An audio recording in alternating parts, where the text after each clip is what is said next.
Are you taking a GLP-1 medication such as Zepbound, Mounjaro, Wegovy, or Ozempic, and you are stuck or you're actually gaining weight? Well, let's talk about that because my name is Amy and I'm on a journey to lose 180 pounds and I have been stuck for about the last 10 weeks. I have lost 2 pounds and then gone up a pound. So I am here to tell you, I know exactly how you feel and how frustrating it can be. So let's talk about some of the basics that you can do for yourself to ensure you're doing all of the things, as everybody likes to say, to make sure that you're putting yourself in a good position to be losing weight and at least stem the flow of gaining weight if you can. Now, here's the challenge. All of us have different biology. All of us react differently to medications. We act differently to the food that we put in our mouth, to the exercise we get, to our sleep patterns. So it is so hard to generalize and give you just a one-off, like this is going to work for everybody. You have to really just pay attention to your body if you're stuck or you're actually gaining weight on the GLP-1 medications.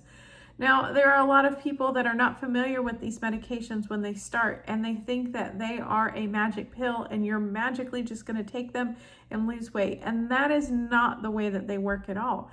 They really help to calm your hunger, to enhance your satiety after you eat and make you feel full and satiated after a meal.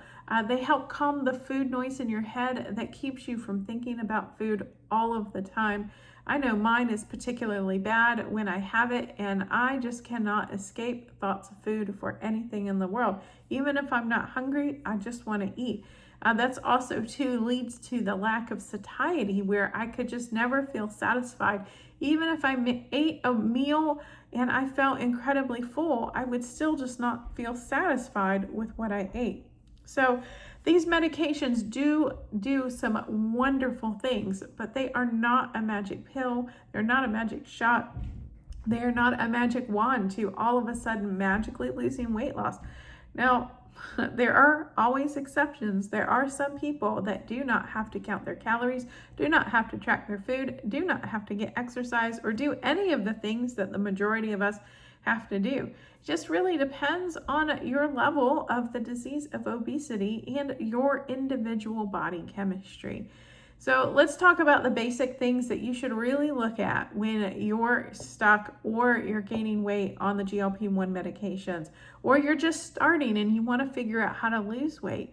Obviously the first thing is you really need to look at your diet. And I'm not saying diet as like, oh, let's go on a diet. No, just your food intake, your nutrition, the things that you're putting in your mouth. You really do need to take a look at what you're eating and work on your carb level, work on your fat level, work on your calorie level, because you really truly need to be eating in a calorie deficit in order to lose weight on these medications. The medications don't make you lose weight. They allow you to lose weight by fixing the problem in your body that actually prevents it. So it is a medication that's treating an issue and not just magically making you lose weight. If you have not investigated your nutrition or don't know anything about it, I highly suggest that you contract a nutritionist or a dietitian who is really good at making a meal plan that can help you lose weight.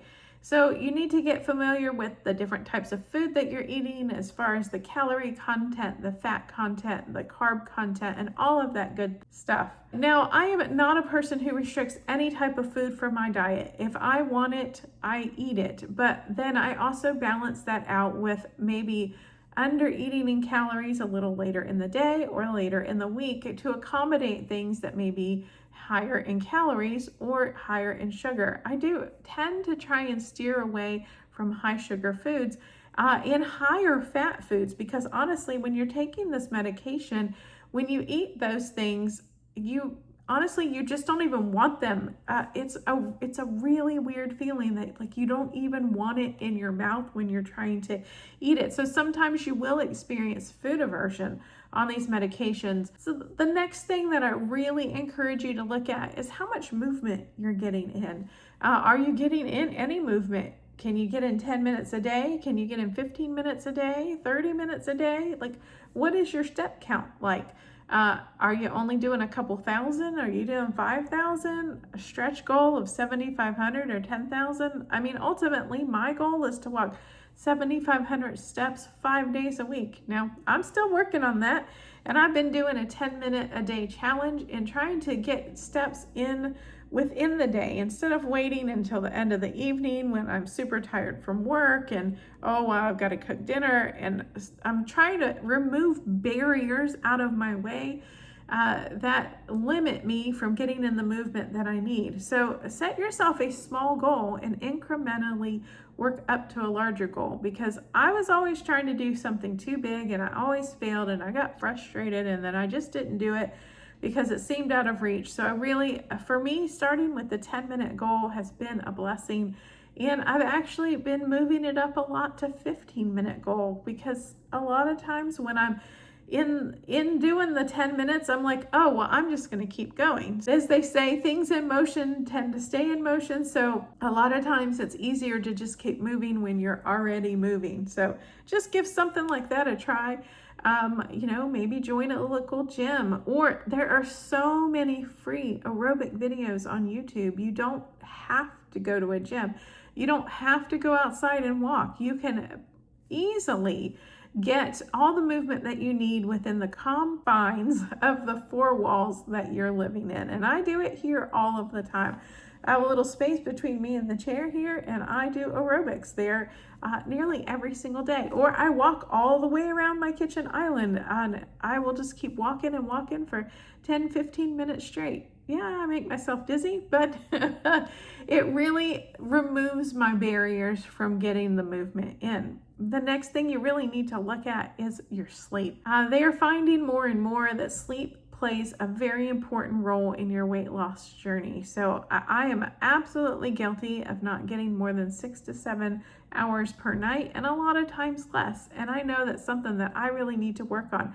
But the doctors do really encourage you to get your 8 hours per night minimum sleep in. So make sure that you're looking at that. So that way you're not raising your stress hormones like cortisol by stressing out and not getting enough sleep. Make sure you're putting the phones down, the iPads down, the computers down, and getting a good night's sleep. And lastly, make sure you're getting enough water in your day. Now, for myself, I consulted a healthcare professional, and they told me that I'm okay with getting in 90 to 100 ounces of water per day. I could take in more if I wanted, but it wasn't necessary. Now, water is very good for your body because we are 60% water. So we need to make sure that we're replacing any of the water that we lose through urination or sweating or any of the detoxification or waste removal processes that our body goes through. So just make sure that you are getting in those beverages.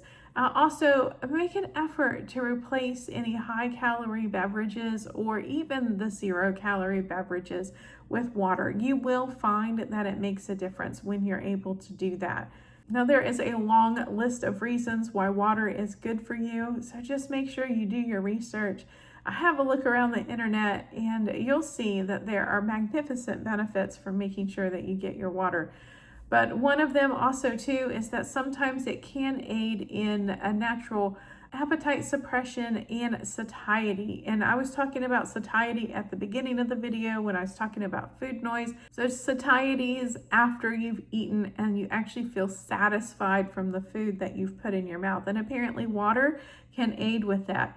And also too, if you drink water before your meal, you do tend to eat less. So hopefully that will assist you with your weight loss journey. So I'm here to tell you that just please don't give up on your journey just because you may be stuck or you may be struggling with weight gain, because we don't quite know 100% what is around the corner for us. I think the worst thing that you could do would be to give up on the medication and to give up on your weight loss journey, because the minute that you take away the benefits of the medication, then you have a very real chance of putting on all of the weight that you've lost and more. So at least hopefully the medication is slowing down any weight gain if you are gaining weight.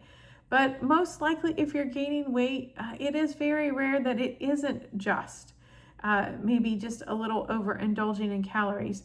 Now, I will say that if you do all of those things and you are really monitoring your calories and you're getting your hydration, your sleep, and your movement in, and you're still struggling, make sure that you talk to your doctor because you may need to adjust your dosage, especially if you're having any recurrence of food noise, you're getting more hunger, more kind of like insatiable hunger. Now, everybody should still be getting hungry on these medications, and I know it can be scary when your stomach's growling and you're like, oh, like I want the medication to take away my hunger completely, but no, it should not. It should allow you to curb your appetite for you, but it should not be taking away your appetite completely, because we all need to be able to eat on this medication to be able to survive. So just make sure that if you're doing all of the things and you're really following through and you're not on the highest dosage of medication, that make sure you reach out to your doctor or whatever healthcare provider is helping you along this journey. Also, too, coming up in the future, hopefully you can hold out long enough to maybe get on one of the new medications that should be coming out in the next year or year and a half. Some of them have real promise to help us burn fat a bit faster, or to make sure that we're actually burning fat, because they do know that some of us are getting stuck on Zepbound or Ozempic or Wegovy or Mounjaro. They, you know, these companies are well aware that there are all of us out here who do really great for a long time and then kind of hit a wall. So, and honestly, that comes down to biology. Like, it doesn't happen to everybody, but there is a small minority of people like myself that have experienced this. And we just need to figure out a way to keep on keeping on and hold on until we can figure out what is the trigger that is holding us back.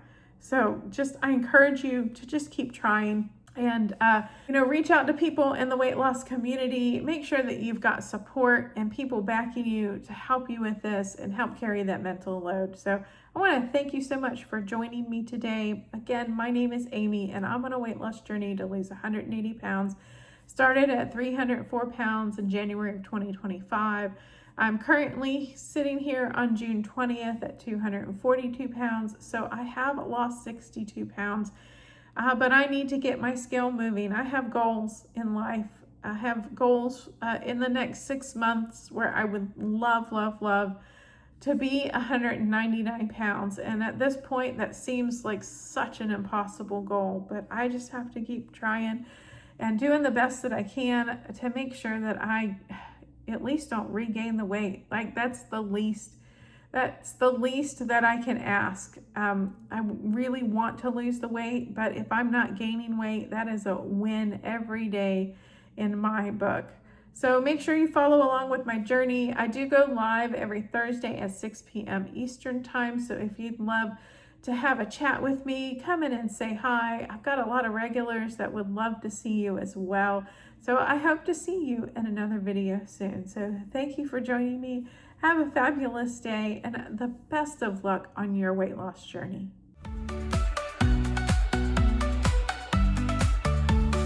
4 cats, 1 scale, and a suitcase to pack. Zepbound in hand, there's no looking back. Cruising through this journey, non-scale victories divine. But can Amy lose the weight without losing her mind?